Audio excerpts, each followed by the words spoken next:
Hello class, मैं हूं कुष्मिता और मैं लेकर आई हूं आपकी मैथ्स की प्रीवियस ईयर की क्वेश्चन पेपर का सॉल्यूशन। ठीक है, आज हम देखेंगे अमीन 2017 सीजी अमीन पटवारी का जो एग्जाम हुआ था 2017, उसके हमने यहाँ जो अब तक के क्वेश्चन आर एस अग्रवाल में कर चुके हैं, जो जो चैप्टर कर चुके हैं, उसका आज क्वेश्चन हम देखेंगे। उसके बाद पूरा भी देखेंगे, लेकिन मैंने पहले जो आज मैंने क्लास लेकर आई हूँ उसमें मैंने कोशिश की है कि जो क्वेश्चन कर चुके हैं, जो चैप्टर कंप्लीट कर चुके हैं, उसके क्वेश्चन देख ले और फिर बाकी क्वेश्चन जो है हम क्या करेंगे, आगे देख लेंगे। ठीक है, तो आज जो क्वेश्चन मैं कर रही हूँ, क्वेश्चन स्क्रीन पर आपको ऊपर दिख जाएंगे। ठीक है, तो क्वेश्चन मैं पढ़ भी देती हूँ और ऊपर आपको स्क्रीन में भी दिखेंगे। आपसे एक रिक्वेस्ट है, यदि मेरी चैनल अच्छी लगती है तो प्लीज लाइक कीजिए, सब्सक्राइब कीजिए और अपने दोस्तों में ज्यादा से ज्यादा शेयर कीजिए। ठीक है, तो चलते हैं, क्वेश्चन मैं रीड कर देती हूँ, हिंदी इंग्लिश दोनों में अवेलेबल है। ठीक है, तो चलते हैं, मैं क्वेश्चन रीड कर देती हूँ और फिर उसका सॉल्यूशन देखते हैं। ठीक है, क्वेश्चन लिखा हुआ है, देख सकते हैं क्या लिखा हुआ है। एक आदमी किसी निश्चित स्थान को 30 घंटे में पहुंचता है। ठीक है, यदि वह अपनी गति को 1/15 भाग कम करता है तो 10 किलोमीटर की दूरी निर्धारित समय से कम तय करता है, तो उसकी गति है। ये पूछ रहा है, ऑप्शन दिया हुआ है। ऑप्शन ए 6 किलोमीटर प्रति घंटा, ये आप देख सकते हैं, मैं ऑप्शन नहीं पढ़ती हूँ। ठीक है, ऑप्शन आप देख सकते हैं। क्वेश्चन नंबर कौन सा है? 59। ठीक है, क्वेश्चन नंबर मैं डाल देती हूँ, क्वेश्चन नंबर है 59। ठीक है, तो आप देख सकते हैं, कोई डाउट होता है तो पूछ लीजिएगा कमेंट सेक्शन में कमेंट करके। ठीक है, तो क्वेश्चन नंबर 59 क्या बोलता है? यहाँ पे बोलता है एक आदमी है, वो क्या करता है, एक निश्चित स्थान है, स्थान नहीं बताया गया है, कोई भी स्थान है, मान लीजिए वो स्थान X है। ठीक है, उसको, उस स्थान को यहां से यहां तक आने में, मान लीजिए ये पॉइंट A है और ये पॉइंट B है, यहां से यहां तक आने में कितना समय लग रहा है? 30 घंटा लगता है। ठीक है, उसके बाद में क्या बोलता है, यदि वह आदमी अपनी गति की, ठीक है, अपनी गति की, मान लीजिए ये पहले गति क्या थी, S0 है, बाद में उसकी गति क्या हो गई, SN हो गई। ठीक है, मतलब न्यू गति, SO मतलब ओल्ड हो गया और SN मतलब न्यू हो गया। ठीक है, तो बोलता है यदि वह अपनी गति 1/15 भाग कम करता है। ठीक है, 1/15 भाग कम करता है, किसे कम कर रहा है? ये गति की बात कर रहा है। ठीक है, मतलब जो उसकी ओल्ड गति थी, जो उसकी ओल्ड गति है उसमें 1/15 भाग कम करता है। तो मैंने बताया था जब भी फ्रैक्शन में देता है वैल्यू, ठीक है, तो इसका मतलब क्या होता है, ये आपकी एक्चुअल वैल्यू है। ठीक है, मतलब ये ओल्ड वैल्यू है, आप ऐसे बोल सकते हैं। और उसमें कितना कम, ये क्या होता है, कम या अधिक होता है। अगर क्वेश्चन में कम बोल रहा है तो कम किया गया है, अधिक बोल रहा है तो अधिक बोल रहा है। ठीक है, तो यहाँ पे कितना कम कर रहा है? एक कम कर रहा है। ठीक है, कितना कम कर रहा है? एक, मतलब वन क्या कर रहा है, वो लेस कर रहा है गति में। ठीक है, तो मैं अगर यहाँ पे बोलूं, यहाँ पे ओल्ड गति कर लेती हूँ और यहाँ पे न्यू गति कर लेती हूँ, एस न्यू। ठीक है, एस न्यू, ये स्मॉल एन। ठीक है, तो एस ओल्ड मेरी जो है वो कितनी है, 15 है, और एस न्यू मेरी कितनी आ गई, कितनी कम कर रहा है, एक, तो 15 में एक कम हो गया, मतलब कितना आ गया, 14। क्या आप मेरी बात समझ रहे हैं? ठीक है, इसमें किसी को डाउट है? ठीक है, और मैंने बताया था कि जो टाइम होता है, टाइम वो क्या होता है, इसका इनवर्स कर दीजिए। ठीक है, टाइम जो होता है वो जस्ट इसका क्या होता है, इनवर्स होता है। वो भी कब होता है, कब होता है, यहाँ पे क्या है, डिस्टेंस मेरा कांस्टेंट है, यहाँ पे मेरा डिस्टेंस कांस्टेंट है, तो टाइम मेरा क्या है, ये भी मेरा कांस्टेंट है, क्योंकि वो कह रहा है, आगे मैं क्वेश्चन फिर पढ़ देती हूँ, तो यहाँ पे टाइम कितना आ गया, 14, और ये कितना आ गया, 15।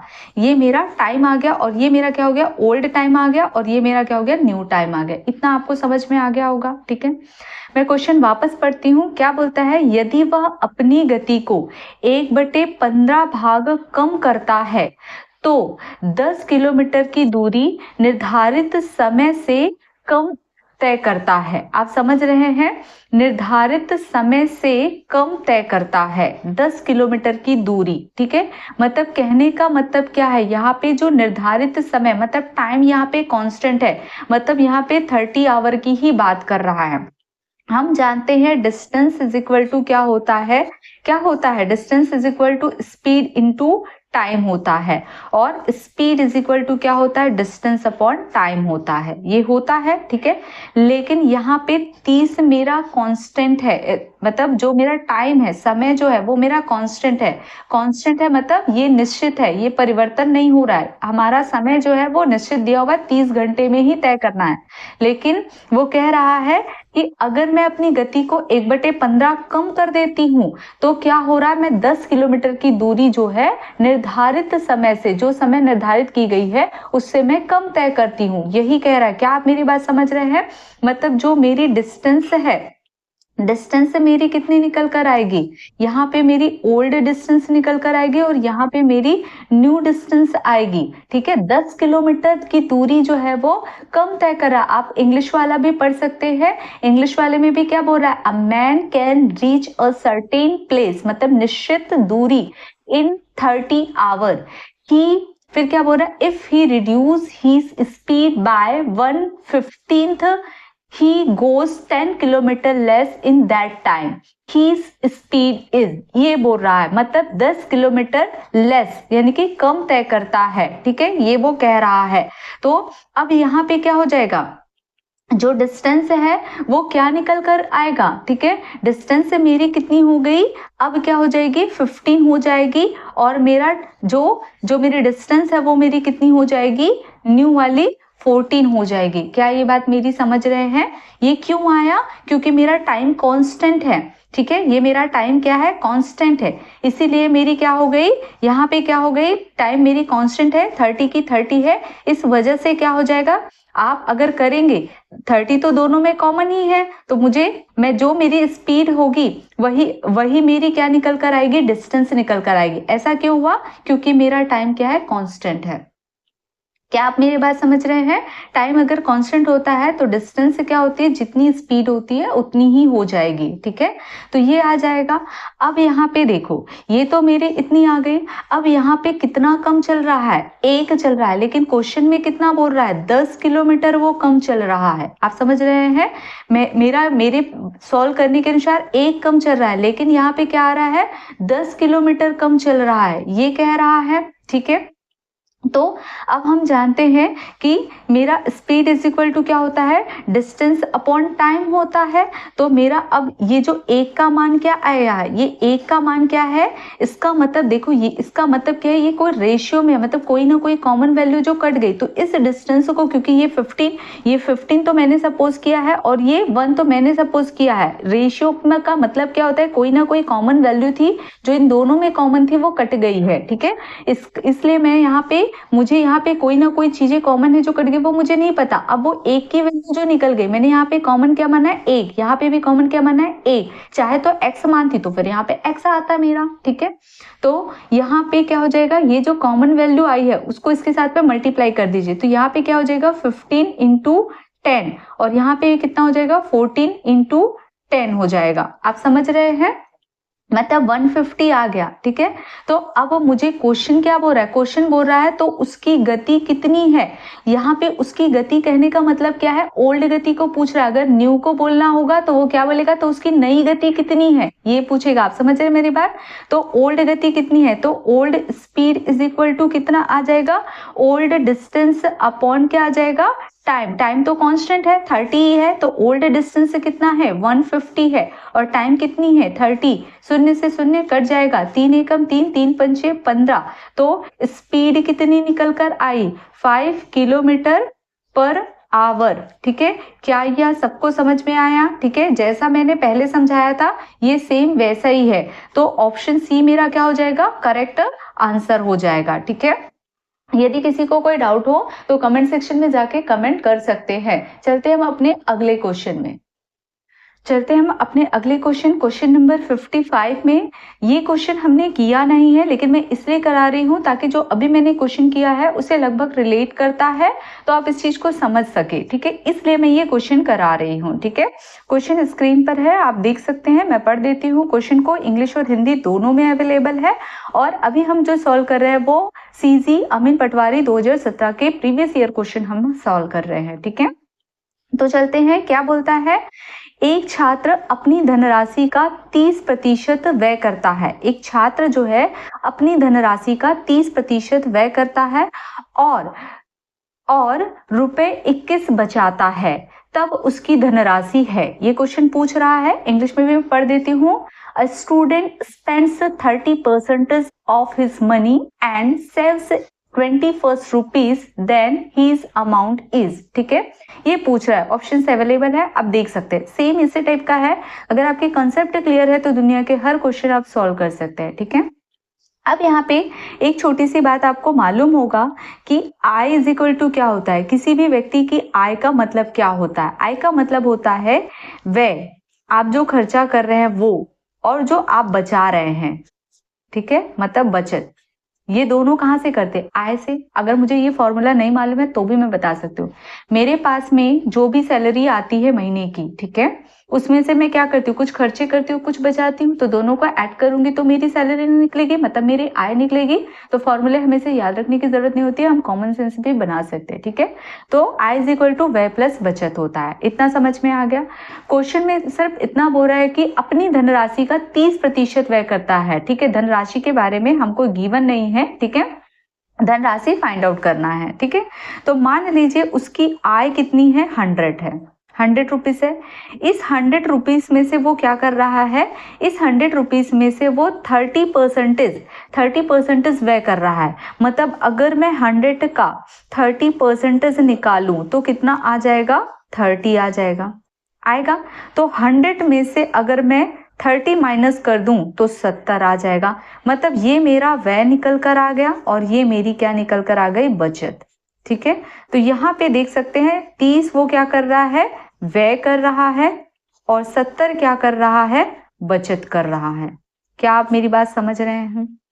लेकिन यहाँ पे क्वेश्चन क्या बोलता है, 70 तो बचत कर रहा है, ठीक है, लेकिन यहाँ पे क्वेश्चन क्या कह रहा है, क्वेश्चन तो बोलता है 21 रुपए बचाता है। तो ये 21 रुपए किसके बराबर है, 70 के बराबर है। मतलब मैंने जो सॉल्व किया है वो 70 है और क्वेश्चन में तो 21 दिया है, तो 1 की वैल्यू यहाँ से निकाल सकते हैं। 1 की वैल्यू कितनी आ जाएगी, 21/70 आ जाएगा।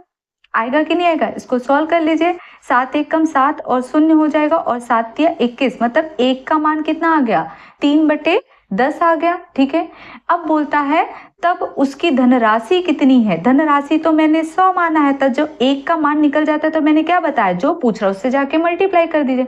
मेरा 1 का मान 3/10 है और पूछ रहा धनराशि कितनी, तो मैंने धनराशि 100 माना, ये जाके इस पर मल्टीप्लाई कर दीजिए। तो यहाँ पे कितना आ जाएगा, 100 गुणित 3/10, ये कट गया, कितना आ जाएगा, 30 रुपए। यही मेरा क्या आ जाएगा, आंसर। मतलब मेरा ऑप्शन नंबर सी जो है वो क्या है, करेक्ट है। ठीक है, ऑप्शन नंबर सी मेरा करेक्ट है। देख सकते हैं कितना इजी है। ये भी अभी प्रीवियस क्वेश्चन को रिलेट करता है। मैं 1 का मान समझाने के लिए इस क्वेश्चन को सॉल्व की। जब भी 1 का मान निकल जाता है तो जो पूछ रहा है उसमें जाकर के मल्टीप्लाई कर दीजिए। ठीक है, चलते हैं हम अपने अगले क्वेश्चन में। अगला क्वेश्चन है मेरा क्वेश्चन नंबर 63। ठीक है, अगला क्वेश्चन है मेरा क्वेश्चन नंबर 63। मैं क्वेश्चन पढ़ देती हूँ। क्या एक नाव की गति स्थिर पानी में 30 किलोमीटर प्रति घंटा है।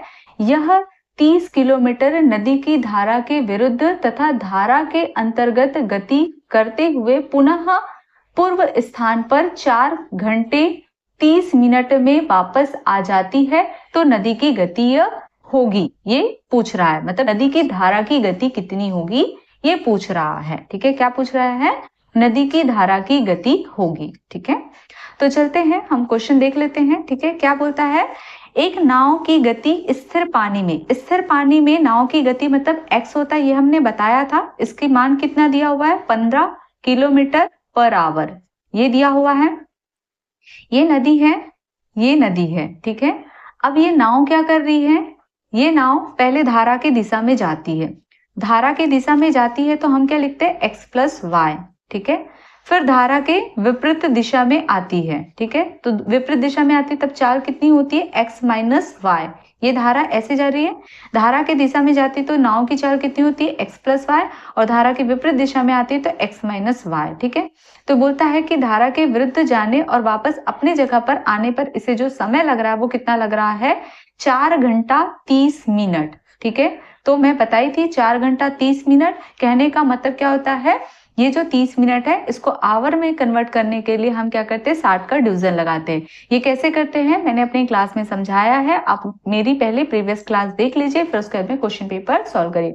कभी भी क्वेश्चन पेपर सॉल्व करने से पहले हमें उसको पढ़ लेना चाहिए उस चैप्टर को, उसके बाद सॉल्व करना चाहिए, तब हमको चीजें अच्छे से समझ में आती है। ठीक है, तो यहाँ से क्या हो जाएगा, यहाँ पे मैंने क्यों किया है, क्योंकि हमको पता है कि 1 घंटे में कितना होता है, 60 मिनट होता है। हमको क्या पता है, 1 घंटे में कितना होता है, 60 मिनट होता है। और इसलिए अगर हम मिनट की वैल्यू निकालेंगे तो क्या हो जाएगा, 1/60 आवर। ठीक है, इतना हो जाएगा, तो मैंने मिनट को आवर में कन्वर्ट कर दिया है। अब यहाँ शून्य से शून्य कैंसिल हो जाएगा, 3 एकम 3, 3 दूनी 6, ये कितना हो जाएगा, 4 दूनी 8, 8 और 1 9, तो यहाँ पे कितना आ जाएगा, 9/2 घंटा, ये आवर में निकल कर आ गया। ठीक है, आई इतनी बात समझ में। ठीक है, अब क्वेश्चन क्या बोल रहा है, पहले क्या किया, विपरीत दिशा में इधर गया, विपरीत दिशा में इधर गया, और हमने पढ़ा है डिस्टेंस इज इक्वल टू क्या होता है, टाइम इज इक्वल टू क्या होता है, डिस्टेंस अपॉन स्पीड होता है। तो जब इधर आया, उसकी चाल कितनी है, x माइनस वाई, विपरीत आया तब चाल कितनी है, x माइनस वाई, और डिस्टेंस कितनी है। ठीक है, डिस्टेंस कितनी है, डिस्टेंस हमको क्या करना है, डिस्टेंस दिया हुआ है क्या, नहीं दिया हुआ है, दिया हुआ है 30 किलोमीटर। ठीक है, ये डिस्टेंस कितना दिया हुआ है, 30 किलोमीटर। ठीक है, 30 किलोमीटर दिया हुआ है। तो यहाँ पे देख लो, पहला डिस्टेंस कितना है, 30 किलोमीटर है, और चाल कितनी है, x माइनस वाई है।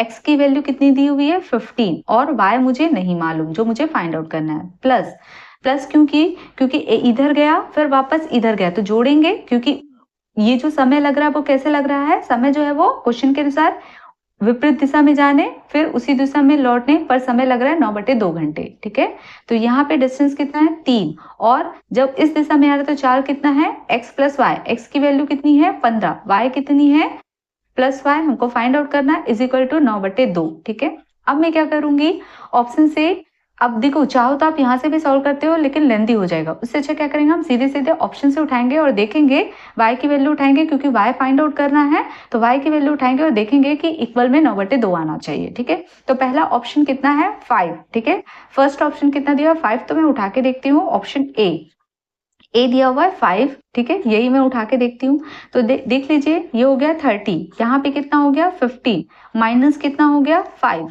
ठीक है, प्लस कितना हो गया 30, और यहाँ पे कितना हो गया 15, प्लस कितना हो गया 5 हो गया, यहाँ पे 9/2 आना चाहिए। तो यहाँ पे देख ले, 15 में से 5 घटेगा तो कितना आ जाएगा, 10 आ जाएगा, तो यहाँ पे हो जाएगा 30/10। ठीक है, प्लस यहाँ पे 15, और 15 प्लस 5 कितना हो जाएगा, 20 हो जाएगा, सॉरी ये 30।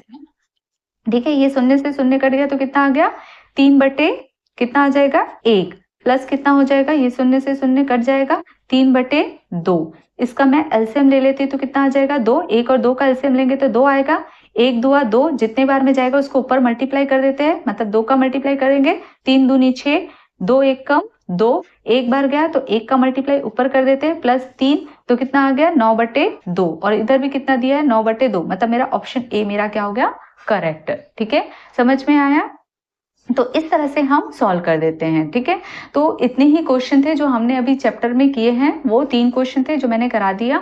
अब आगे हम और भी देखेंगे, पूरे क्वेश्चन हम सॉल्व करेंगे। ठीक है, तो यहाँ पे मैं अपनी क्लास वाइंड अप करती हूँ। यदि किसी भी प्रकार का डाउट हो तो प्लीज आप कमेंट सेक्शन में जाके कमेंट कीजिए, और यदि मेरी चैनल अच्छी लगती है तो प्लीज लाइक कीजिए, सब्सक्राइब कीजिए, और अपने दोस्तों में ज्यादा से ज्यादा शेयर कीजिए। Thank you class.